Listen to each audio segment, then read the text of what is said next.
अहमदनगर दक्षिण लोकसभा मतदारसंघामध्ये प्रचाराचा वेग वाढू लागला असून महायुतीचे उमेदवार डॉक्टर सुजय विखे यांच्या पत्नी धनश्री विखे देखील प्रचारासाठी रिंगणामध्ये उतरलेला पाहायला मिळतात।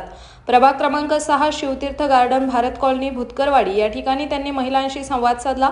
यावेळी डॉक्टर सुजय विखे यांनी केलेल्या विकास कामांची माहिती देत सुजय विखे यांना मोठ्या मताधिक्याने विजय करण्याचं आवाहन केलं।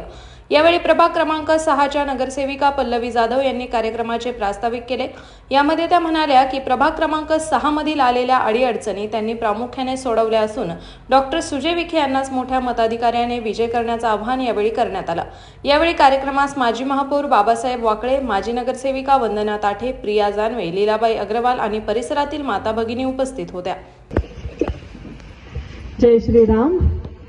उपस्थित माननीय बाबासाहेब वाकळे, माननीय पल्लवीताई जाधव, माननीय वंदनाताई ताठे, माननीय प्रियाताई जानवे व प्रभागातील सर्व नागरिक, महिला बंधू व भगिनी,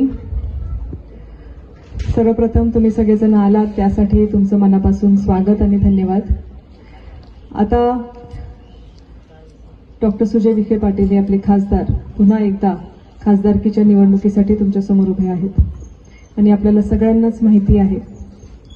आता तुम्ही सुशिक्षित वर्ग आहात, त्याच्यामुळे मला काही तुम्हाला खूप डिटेल सांगण्याची गरज नाही, पण एक वरवर सांगते की हे इलेक्शन कशासाठी आहे हे आधी जाणून घेणं खूप जास्त गरजेचं आहे की तुम्ही मतदान का बरं करणार आहात, कशासाठी करणार आहात, तुमचा उमेदवार तुम्ही का म्हणून या उमेदवाराला तुम्ही मतदान द्यायचं याचं फक्त मी थोडंसं तुम्हाला सांगेन। हे जे इलेक्शन आहे हे आपल्या जिल्ह्याचं किंवा महाराष्ट्राचं इलेक्शन नाही, हे भारताचं इलेक्शन आहे। म्हणजे